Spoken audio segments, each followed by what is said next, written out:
तो कैसे हैं आप लोग। और एपिसोड की शुरुआत के अंदर यहाँ पे सुनचाए वो खाना ठूस रहा होता है और तभी बोल दो तो ऐसी बात है, मेरे को लगा नहीं था कि जो मेरे ब्रदर है वो कितने ज़्यादा कमाल के होंगे और मुझे कभी ना कभी चांस तो मिल ही जाएगा उनसे यहाँ पे विजिट करने के लिए, उनसे बातचीत करने के लिए।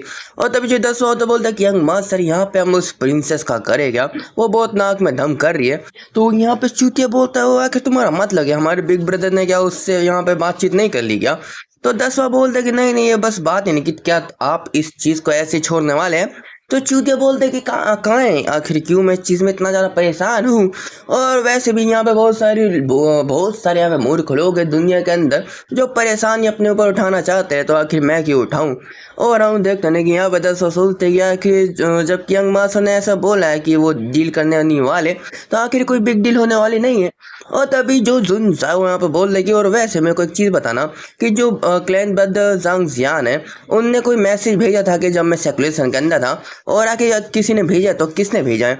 तो तभी जो 10 होता बोलते क्लैन से जायो हांग और जो बाकी लोग ना तो अपने सुनसा बोलते हैं हाँ हाँ बताओ बताओ आखिर मैसेज में क्या था। और तभी हम देखते कि वो सोचते कि चलो देखा जाए कि ये तो लिंग लॉन्ग ये वाला मैसेज ने भेजा था, और चलो चलो देखा जाए इसके अंदर ये वाला मैसेज आ रखा था और उन्होंने अपनी कुछ कहानी यहाँ पे बता रखी है, और चलो देखा जाए क्या है। और तब एक मैसेज आया होता जिसका नाम बताया जाता है कि मैं आपको यहाँ पे प्रणाम करना चाहता हूँ डिवाइन सन सुन फैमिली के, और ये सेक्रेड स्पिरिट एकेडमी है जिसमें आज यहाँ पे कुछ समय के बाद में एक हेवनली टावर ओपन होने वाला है। तो इसलिए मैं आपको ना ब्रदर सुन यहाँ पे बुलाना चाहता हूँ उसके इनविटेशन के तौर पे, और आप आ जाइए। और ये मैं हूँ यहाँ पे जीजुआन। और हम देखते इस बात को सुन के जो 10वां बहुत ही पगला चुका है, तो सोचते कि ये हरामी का बच्चा आखिर यह कैसे कर रहा है और आखिर मैं इसको मार दूंगा मैं इसको मार दूंगा। और यहाँ पे सुनजा बोलते ही जो हेवनली टावर ना बहुत ही ग्रेट प्लेस होगा ना, उसमें बहुत ही ज़्यादा यहाँ पे अपॉर्चुनिटी हिडन इनसाइड होगी, तो मैं ज़रूर उसमें जाके कुछ देखना चाहूँगा। और आखिर वैसे भी ना ये जो इनविटेशन हमको मिला है एकदम कमाल के मेन कैरेक्टर के, वो भी इमोर्टल हेवन सेट के। और तभी हम देखते कि यहाँ पे 10 सोच रहे होते क्या कि किस तरह का मूर्ख इंसान भी ये मेरा यंग मास्टर है, पर छोड़ो भी मैं क्या बोल सकता हूँ। और तभी यहाँ पे वो पूछते हैं कि आखिर मेरे को बताने कि यहाँ पे कुछ सीन तो नहीं बना रहा ना उसी जवान जो यहाँ पे छुपा रखा है। और यहाँ पे जो 10वां बहुत ही सोच रहा होता है कि आखिर क्या हो सकता है क्या नहीं हो सकता है। और तभी जो यंग मास्टर बोलता है चलो ऐसे भी मैं अगर सोचो ना कि जो बच्चा है ना जो जिजवान है वो इतना जो भी कोई खतरनाक नहीं है कि कोई यहाँ पे स्कीम बनाएगा कोई विलन टाइप का बंदा है, तो ज़्यादा सोचने की जरूरत नहीं है। और जो 10वां सोचते कि क्या यंग मास्टर यहाँ पे दोबारा लंबे हो चुके हैं, मेरे से ज़्यादा लंबे हो चुके हैं। और तब यहाँ पे कोई बंदा आया होता बोलता है कि यंग मास्टर यहाँ पे ना बाहर यहाँ पे लिंक कहेंगे फर्स्ट सीक्वेंस के जो आपसे मिलना चाहते हैं। तो यहाँ पे मेन कैरेक्टर सोचते कि तो ऐसी बात है, चलो देखा जाए कि आगे मेरे ब्रदर यहाँ पे किस चीज़ से बातचीत करना चाहते हैं मेरे से, और मैं अभी उनको बहुत ही अच्छे से देखना चाहता हूँ। और तभी हम देखते कि एक टावर के बाहर पे ना यहाँ पे जो लिंक कैंग होता है खड़ा रहता, पर तभी यहाँ पे सुन जाए आता बोलते क्लैन ब्रदर लिंक कैंग ये हमारी पहली मीटिंग है ना। तो यहाँ पे लिंक कैंग हंस से बोला तो तुम हो जाओ, तो वो बोलते कि हाँ बिल्कुल मैं ही जाऊँ। और हम देखते कुछ समय के बाद में ना बहुत ज़्यादा तेज से उसका शरीर को यहाँ पे चेक कर रहा होता है, और सुनजा सोच रहा था कि आखिर ये चल क्या रहा है। और तब वो अपने हाथ को यहाँ पे साफ करता बोल रहा था कि बुरा नहीं है पूरा नहीं है, तुम्हारी फिजिक्स बहुत ही कमाल की हो, तुम सच में divine son of son family बोलने के लायक हो। और तभी यहाँ पे ना जो यहाँ पे जो इंसान होते हैं वो बोलते कि रुको आके आखिर तुम अपने हाथों के साथ कर क्या रहे थे, मेरे को अच्छी फीलिंग नहीं आ रही है। और तभी यहाँ पे जो लिंकेंग होता है बोलते कि क्लैन ब्रदर मैं बस तुमसे यहाँ पे बातचीत करने आया था। और जानते की बात है जो प्रिंसेस लॉन्गजी का जो प्रिंसेस लॉन्गजी वो जो एंशिएंट ड्रैगन थी उसके कल्टिवेशन लेवल के बारे में, और मेरे को डर है ना कि वो जो बच्ची थी यहाँ पे निर्वाणा रिलम के भी ऊपर है। और तभी हम देखते कि उसका शरीर के ऊपर ना कुछ चीज़ें यहाँ पर टूट रही होती या फिर उसकी जो कल्टिवेशन वापस आ रही है। और जो यहाँ पे प्रिंसेस थी ना यहाँ पे प्रिंसेस भाई वो बोल रहे थे कि आखिर जो रानीस कर क्या रही है, ऐसा नहीं लगा यहाँ पे कल्टिवेशन कर रही है, तो उसका बाप होता बता था कि वो अपनी स्पिरिचुअल एनर्जी को कन्वर्ट कर रही है, क्योंकि जिस समय पे वो रहती थी ना वहाँ पे बहुत ही ज़्यादा डेंस यहाँ पे स्पिरिचुअल एनर्जी होती थी, अलग स्पिरिचुअल एनर्जी होती थी, और उनकी जो बॉडी बहुत ही ज़्यादा हाईली पोसेसिव एंशिएंट फिजिक है। और इसलिए इस एरा और सैरा में इतने ज़्यादा अंतर होने की वजह से अभी वो अपनी पूरी ताकत का यूज़ नहीं कर पा रही, तो धीरे धीरे करके अपनी जो एनर्जी को इस टाइम के एनर्जी के हिसाब से यहाँ पे ढालने की कोशिश कर रही है। और इसलिए अभी उनके पास बस एक ही सिंह है, पर जब वो अपनी एनर्जी को यहाँ पे कन्वर्ट कर लेंगी तो अपनी फुल पोटेंशियल को बाहर निकाल पाएंगी और अपनी योर हाइनेस की बॉडी में बहुत ज़्यादा चेंज होने वाले हैं। इस वजह से यहाँ पे ब्ला ब्ला बताया जा रहा था कि जब बच्चे पैदा होते कि वो ये करते हैं, वो उस रियल में पहुंच जाते हैं। पहले वो अपने अंदर कुछ यहाँ पे बॉल्स बनाते हैं, एनर्जी को एब्जॉर्ब करते हैं, ब्ला ब्ला करते हैं, फिर उसके बाद में अपने अंदर सी ओशन बनाते हैं, फिर उसके बाद ब्ला ब्ला करते हैं, फिर उसके बाद में अपनी डाउ एनर्जी को बढ़ाते हैं, अपनी बॉडी में पे रिफाइन करते हैं, स्पिरिचुअल एनर्जी को रिफाइन करते हैं, फिर अपनी जो स्पिरिट को रिफाइन करते हैं। उसके बाद में उनके शरीर के अंदर यहाँ पे बनता है एक हारमोनियम बॉडी और सोल का। और उसके बाद में जो अगला लेवल आता है वो होता है निर्वाणा रियलम के अंदर। और तो आप बोलना चाहते हो कि वो जो लड़की अभी 2 रियलम ऊपर है मेरे से, तो तभी जो होता है यहाँ पे। और जहाँ तक मुझे लगता नहीं कि वो इतना भी कमाल की चीज़ नहीं है, बस जॉनसन सुप्रीम ही मेरे को थोड़ा यहाँ पे ऐसा लगा था कि मेरे को बहुत ही मेहनत करना पड़ा था। तो ब्रदर मेरे को ऐसा लगता नहीं कि मेरे को परेशान होने की जरूरत है। और यहाँ पे जो लिंक है यहाँ पे समझाता है सुनसायो की कि वो जो यहाँ पे सुप्रीम थे वो बस अभी के लिए यहाँ पे सुप्रीम है, पर अगर एंशिएंट टाइम के अंदर देखा जाए तो वो सुप्रीम बस छोटे बच्चे थे।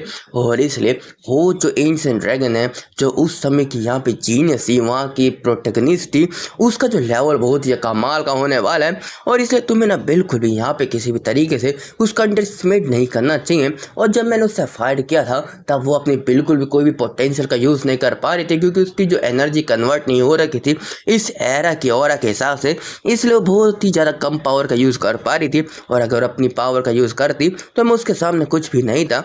और तब यहाँ पे जो यंग मास्टर है यहाँ पे जो सुनता है वो अपनी नौटंकी चालू करते और डांस करते बोल रहा था, ओह मेरे को पता है, मेरे को पता है, धन्यवाद आपका एडवाइस का क्लैन ब्रदर। और तभी यहाँ पे जो लिंग कैंग उसके बिल्कुल झांसे में नहीं आ रहा होता और बोलता है कि ठीक है पर तुम्हें जल्दी से इसको सीरियस लेना पड़ेगा। और ठीक है मैं जाता हूँ यहाँ से, मेरे को तुमसे बात नहीं करनी। और यहाँ पे यंग मास्टर सोचता है कि रुको, क्या यहाँ पे लिंग कैंग के ऊपर मेरी जो स्पिरिचुअल अटैक का इतना भी असर नहीं हुआ, कितने ज़्यादा पावरफुल रेजिस्टेंट है उनके पास में। और तभी लिंग कैंग बताता है कि और हाँ एक और चीज़ की, क्या तुम्हें हेवनली टावर के पास में से जो इस सेकंड स्पीच एकेडमी से कोई यहाँ पे इन्विटेशन आ रखा है सुनजाओ। तो सुनजाओ बताता है कि हाँ मेरे को मिला, मेरे को ना उनके जूनियर सेंट ने यहाँ पे सेकंड स्पीड एकेडमी के यहाँ पे एक इनविटेशन भेज रखा है। और तभी हम देखते कि यहाँ पे लिंग कैंग के बोलते हुए वहाँ पे बहुत ही ज़्यादा पिंक कलर के पिंक ब्लॉसम फ्लावर्स आ रहे होते और बोलते हैं तो बहुत ही अच्छी बात है, मेरे को भी यहाँ पे वो इन्विटेशन मिल रखा है हेवनली टावर का, तो हम जब साथ में जाएंगे ना तो वहाँ पे कोई भी हमको रोक नहीं पाएगा। और यहाँ पे सुनता है बोलते ठीक है ठीक है ठीक है। सोचते कि अगर अचानक से यहाँ पे जो फ्लावर्स कहाँ से आने लग गए। और तभी यहाँ पे लिंग कैंग थोड़ा बाजू में होता, थोड़ा यहाँ पे गला वाला साफ करता बोल रहा था, और वैसे मेरे को बताना कि आगे मेरे को तुमसे एक चीज़ पूछनी थी। और तभी अपने मुंह को थोड़ा खोलते मैं तुमसे ये चीज़ पूछना चाहता हूँ, वो ये आजू आजू आजू आजू कैसी है। और हम देखते हैं कि उसका सलमान के साथ में यहाँ पे यंग मास्टर सोचते कि आखिर क्या बोलना चाहता है। और इसी चीज़ के साथ में हमारा जो चैप्टर ख़त्म हो जाता है। और मैं आशा करता हूँ तुम्हें वीडियो पसंद आई होगी, तो बाय बाय दोस्तों। तो कैसे हैं आप लोग। और एपिसोड की शुरुआत वहीं से होती है जहाँ पहले ख़त्म हुआ था। और जहाँ तक मेरा मतलब है कि यहाँ पे अपना जो लिंग कैंग होता है अपने बचपन का सीन दिखा रहा होता है, जहाँ पे वो कुछ टेक्निक को मास्टर करने की कोशिश कर रहा होता है और पर उसको तकलीफ हो रही होती है, पर वो कभी भी यहाँ पे गिव अप करने वाला नहीं है, क्योंकि वो पहले सीक्वेंस का बंदा था। तो इतने दर्द को सहन करने के बाद भी अपने आप को फोर्स कर रहा था और पता नहीं कैसे वो अपने आप को शांत कर लिया होता है और बता रहा होता है कि मैं पहले सीक्वेंस का बंदा हूँ, इसलिए मेरे ऊपर रिस्पॉन्सिबिलिटी बहुत ही ज़्यादा होती है। और तभी हम देखते जैसे वो वहाँ पे ना अपना एक्सरसाइज कर रहा था, अपनी टेक्निक को मास्टर कर रहा था, और जब उसको मास्टर कर लिया था तो अपनी आंखें फाड़ के देखता है कि उसके सामने यहाँ पे जीयू होती है, मतलब अपने मेन कैरेक्टर की गार्डियन होती है, और जिसे देख के बहुत ही ज़्यादा चिल्ला चुका रहता है। और तभी वो यहाँ पे ना भविष्य के अंदर बता रहा होता है कि इसलिए सुन जाओ, जब मैं उनसे यहाँ पे इनकाउंटर किया था ना मिस आजू से, तो मेरा दिल बहुत ही खुश हो चुका था और हर जगह ब्लॉसम यहाँ पे चमक रहे होते हैं। और यहाँ पे जो जुनजायो होता है बोलते कि रुको, ये जो बात है ना जैसे समझ में आ रही है वो इतना मेरे को अच्छा नहीं लग रहा। और वैसे मेरे को बताना है कि आखिर का यहाँ पे जो आजू वहाँ पे जंगल के अंदर ऐसे भटक क्यों रही थी और आपको रात के मिडल के अंदर कैसे मिल गई थी। तो तभी दोबारा जब मैं प्यार भरी बातें बोल रहा होता है बोलते क्योंकि वो जो माउंटेन है ना वहाँ पे वो बहुत ही ज़्यादा सेक्लूशन में अपना कल्टीवेट करती थी और मेरे यहाँ पे इतनी ज़्यादा खतरनाक चीख की वजह से वो अचानक से यहाँ पे आ चुकी थी मेरे को देखने के लिए। और यहाँ पे सुनजा बताता था वो तो ऐसी बात है मेरे को पता नहीं था। और तभी वो उसी समय का सीन दिखाया जाता है जहाँ पे ना वो डर चुका रहता है और बोल रहा था। पर यहाँ पे बहुत ज़्यादा अजीब था क्योंकि पहले ना जो भी जुन फैमिली के जो भी एल्डर थे ना वो यहाँ पे ना मेरे को बहुत ही ज़्यादा एडमायर करते थे, मेरे टीचर बनना चाहते थे। पर फिर भी ना इसने बिल्कुल भी यहाँ पे हेजिटेट नहीं किया था यहाँ पे मेरे को मना करने के लिए। और इसलिए ना मैं उस दिन उसको अपना दिल दे के बैठ चुका था। और यहाँ पे जो सुनता सोचते कि पर ये कुछ ज़्यादा अजीब रीज़न नहीं है अपने आप के दिल को यहाँ पे किसी को देने को। और तभी हम देखते कि बताया जाता है कि यहाँ पे जो लिंग कैंग यहाँ पे अपने मुंह में फ्लावर रख के फ्लावर का बुके रख के उसको प्रपोज करने आया होता है कि मिस आजू क्या आप मेरे को एक्नॉलेज करोगे अपने डिसेबल के तौर पे। और यहाँ पे बहुत ज़्यादा प्यार उसको बोल रहा होता है। और यहाँ पे जुनजा सोच रहा था कि ये क्या बकवास कर रहा है। और ये तो बहुत ही ज़्यादा असहनीय दर्द मेरे को फील हो रहा है दिल के अंदर। और हमें बताया जाता है कि उस कितनी एक्टिंग को देख के आजू परेशान हो चुकी रहती है और उसको रिजेक्ट कर दी होती है बिना किसी मर्जी से। और हमें बताया जाता है उस समय के बाद में जो लिंग कैंग ना उसके पीछे लग चुका रहता है उसको मास्टर बनाने के लिए हर जगह उसका पीछा कर रहा होता है। और अंत में वो बस भाग सकती थी आजू। और हमें बताया जाता है कि अचानक से एक दिन वो गायब हो चुकी थी और फिर उसने कभी भी उसको वापस मिला नहीं था। और यहाँ पे जो यंग मास्टर बताता है जो ऐसी बात है तो मैं समझ गया कि वो डिसअपेयर नहीं हुई है, वो यहाँ पे भाग गई आपको देख के ब्रदर। और तभी बताया जाता है कि तो ऐसी बात है। तो मैं बस तुमसे पूछना चाहता था कि जो आखिर वो कैसी है और मैं उनको और ज़्यादा डिस्टर्ब नहीं करना चाहता हूँ। तो जो यहाँ पे सुनसाए होता है बोलते कि नहीं कोई बात नहीं केन ब्रदर अपना ध्यान रखना। और जो आजू भी बहुत अच्छी है। और तभी वहाँ से निकल चुका रहता है और यहाँ पे सोच रहा होता है कि सुनसाए कि ऐसा देख के रखना नहीं कि वो इतनी भी ज़्यादा रिफाइंड जेंटलमैन नहीं जितना मैं समझता हूँ, पर फिर भी बहुत ज़्यादा स्ट्रेट फॉरवर्ड है अपने काम के लिए। और तभी हम देखते कि पीछे से 10वां बोल रहा होता है कि यंग मास्टर क्या आप दोनों यहाँ पे फिनिश हो गए।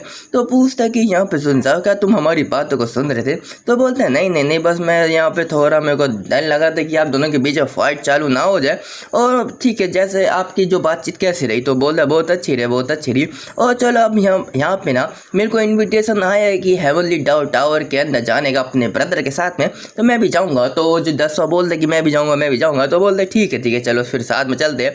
और यहाँ पे सिस्टम का नोटिफिकेशन आ रहा होता है कि एक और नया साइनिंग लोकेशन रिफाइन हुआ है रिफ्रेश हुआ है और वो हेवनली टावर का। और सेकंड स्पीड एकेडमी के सीन दिखाए जा रहा होते हैं जहाँ पे ना यहाँ पे आए होते सीनियर ब्रदर सिजोआन। और तभी उसके कुछ और लोग आए होते जो बोलते अरे ये तो सेकंड स्पीड एकेडमी के जूनियर सन है ना।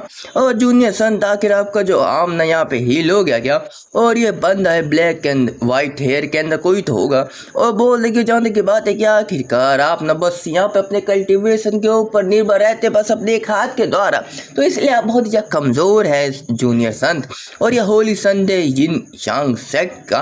और तुम देख सकते हो उसके बालों को देख के ही ब्लैक एंड वाइट को। और तभी एक और बंदा बोल रहा था बिल्कुल एकदम सही बोला तुमने। और ये प्रिंसेस जाय लॉन्ग ग्रेट जाया डायनेस्टी का। और यहाँ पे एक लड़की होती बोलती बस तुम लोग शांत रहो और यहाँ पे ना बिना मतलब की बकवास करने का जरूरी नहीं है। और ब्रदर जी स्वान आखिर मैं बस यहाँ पे आपसे पूछने आई हूँ कि जो जुन फैमिली की डिवाइन सन के बारे के अंदर क्या वो सच में इतनी ज़्यादा कमाल क्या वो हमारे सेकंड एकेडमी में आने वाले हैं और क्या आपने उनको कैसे फेस कर रखा था। और यह संतस यूहा जीजुंग पता नहीं क्या नाम है। और ये 100 फ्लावर डाओ पैलेस की। और यहाँ पे सिजोआन सोच रहा था क्या कि ये तीनों परेशान करने आ चुके मेरे ऊपर बार लगातार क्यों मेरे को परेशान करते। और तभी बोलते कि मैं ना यहाँ पे जुन फैमिली की डिवाइन के बारे में आपको ज़्यादा कुछ तो यहाँ पे इन्फो बता नहीं सकता हूँ। और क्योंकि ना पर तभी यहाँ पे जो लड़की होती है बोल रही होती है मैं जानती हूँ बहुत ज़्यादा कमाल के वो बंदे हैं और वो इमोर्टल हेवन रियल्म के अंदर ना बहुत ही जल्दी बहुत ज़्यादा राइजिंग स्टार बन चुके हैं। पर मैं बस जानना चाहती हूँ कि आखिर उनका नेचर क्या है, मैं बस जानना चाहती हूँ वो कैसे है। तो यहाँ पे सिजोआन थोड़ी देर के जरूर था बोल दे कि मैं जहाँ तक मेरे को लगता है ना कि तुम्हें उनको प्रोवोक नहीं करना चाहिए बिना मतलब के लिए। और अगर तुम प्रोवोक नहीं करोगे तो वो भी तुम्हें कोई भी किसी भी तरह का परेशान नहीं करेंगे। और तभी यहाँ पर जो इंगन यंग सेक्ट का यहाँ पे जो यंग मास्टर होता है वो बोल दे कि ऐसा लगता है कि जो हमारे जूनियर संत है ना वो बहुत ही ज़्यादा डर चुके हैं उसको देख के। और वैसे भी छोड़ो भी जब तुम इतना डर चुके तो तुमसे बात करने का मतलब नहीं है। और वो भी चाह रहे होते हैं यहाँ पे प्रिंस भी जा रहा होता है बोलते कि तुम्हें फिक्र करने की जरूरत नहीं है कि जो हमारा तुम्हारा जो हॉनर यहाँ पे लॉस हो रखा है ना वो वापस तुम्हारे पास तुम्हारी जीत के साथ में आ ही जाएगा। और आप सीजन सोच रहे होते क्या कहेगा, इनका मतलब है मैं कब हार गया। और वो बोल रहे होते कि उस लड़कियों की आखिर किसने बोला कि मैं यहाँ पे डर गया और ये कौन से हॉनर और मैं हार गया, इसका मतलब क्या है। और तभी यहाँ पे लड़की बताती कि आप यहाँ पे सुन चायो के द्वारा यहाँ पे हारने के बाद अपने हाथ को नहीं तुड़वा लिए थे सुप्रीम यॉल्टन सुप्रीम की ट्रेजर के अंदर। तो अब सीनियर सोचते हैं ऐसा भी हुआ था, मेरे को पता नहीं था। और तभी बोलते और तुम्हें क्या लगता है कि ये डिस्ग्रेड है यहाँ पे सेकंड स्पीड एकेडमी के अंदर कि आखिर मैं यहाँ पे सुनचाओ को यहाँ पे अगर टारगेट करूंगा। तो तब यहाँ पे बताया जा रहा होता है इस लड़की के द्वारा कि सच में अगर मैं सोचूं ना कि मैं बस क्यूरियस थी कि आखिर आप यहाँ पे क्या करने वाले हो, पर अच्छी बात है कि आपके पास कोई भी इंटेंट नहीं है यहाँ पे कुछ करने का और अब मैं इस चीज़ को कंट्रोल भी नहीं कर सकती हूँ। तो जिन एक लंबी सांस छोड़ता बोलते ठीक है। और वैसे भी सच में ना जो दुनिया है ना वो बिल्कुल भी यहाँ पे पीसफुल नहीं है और यहाँ पे कुछ एक अच्छा ऑप्शन होना चाहिए। और यहाँ पे तभी हमारा चैप्टर खत्म हो जाता है और यहाँ पे एक सीन के अंदर यहाँ पे जो अपनी छोटी सी एकदम स्लेव वाली जो शेफ है यहाँ पे खाना बना रही होती है और यहाँ पे अपने जो कुत्ते बिल्ले ना यहाँ पे उसके खाने को लेके भाग रहे होते और बताया जाता है कि यहाँ पे ना एक बिल्ला कुत्ता यहाँ पे एकदम प्यारे प्यारे दोस्त बन चुके हैं यहाँ पे एकदम डीप बॉन्ड के साथ में। और हम देखते इस चीज़ के साथ में हमारा जो एपिसोड खत्म होता है। तो बाय बाय दोस्तों।